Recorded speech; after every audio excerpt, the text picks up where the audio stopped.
People have the freedom to express what is in their thoughts, but I imagine that this stops when it comes to offending the feelings of more than 1.5 billion people.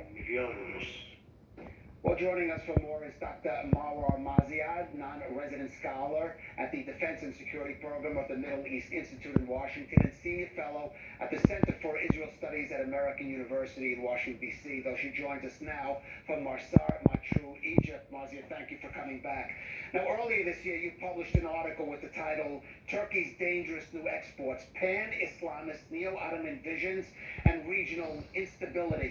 Maybe talk to us a bit about how President Erdogan's actions, the role he's chosen to play in this affair, play into that sort of outline. Well, it's part and parcel of this Turkish policy in the region, in the Middle East, and also across to Europe, the Mediterranean and the heart of Europe into France.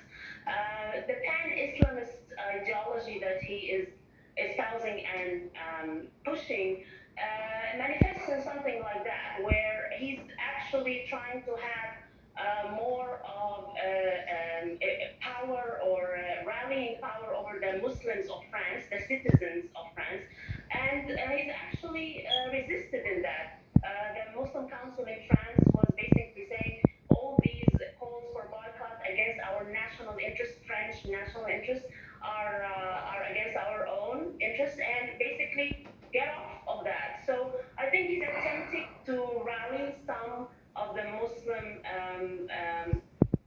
populations worldwide, including in France and in Europe. But I think more or less he's failing in that. He's going to try that a few more times until people are really fed up. And someone like Macron, who's really waking up to these encroachments and expansionist ideology, and he's like calling him on it. So the speech on October 2nd was naming names and naming countries, Turkey and also Qatar, who were financing and supporting the spread of certain doctrines. And after that speech, he was very daring in doing that. We find that incident of the assassination or killing of the French teacher. So Macron is not. This is going to keep unfolding for a little bit before it calms down. Right. Now, we heard the comments of President Sisi earlier today. Leaders such as his, who have a more moderate approach and, of course, have opposed Turkey on a number of issues, have to really walk a fine line here, don't they, between not siding too much with Erdogan personally, but also coming to the defense of the faith that in an issue that, of course, is important to the constituencies of their nations. I think Sisi's statements today, like they're commemorating the birthday of the Prophet, so it's the timing of even saying things like that on this occasion. His tone was quite moderate. He is appealing almost to the French sensibilities of accepting and being courteous to the feelings of Muslims. They are hurt by seeing cartoons that are really offensive and in bad taste and in manners. He's talking about that. But he was very clear to not be pushing or blaming Macron for standing for the Republic, for instance. He acknowledges laws in different countries.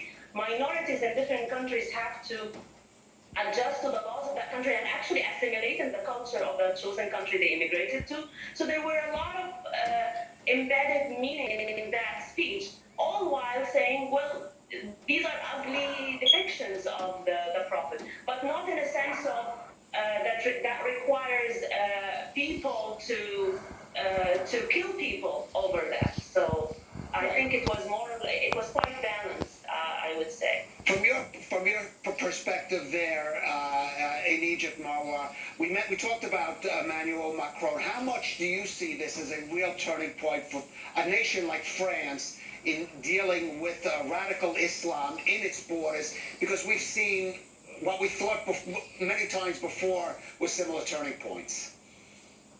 Look, Macron's speech on October 2nd was really a significant speech. It almost feels as if Marine Le Pen really won, because these were her points back in the debates with Macron himself back in 2017. She was calling Turkey and Qatar by name as the new powers that are pushing for certain doctrines that are quite extremist within Europe.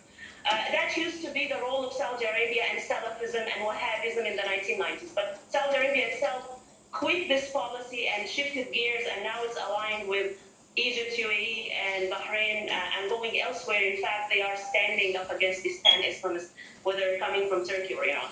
So these things are not very new, but Macron now realizes either that he's really concerned for the republic. He repeated the word republic, I don't know how many times, but every other sentence is the values of the republic: secularism, statism, liberty, equality. These values.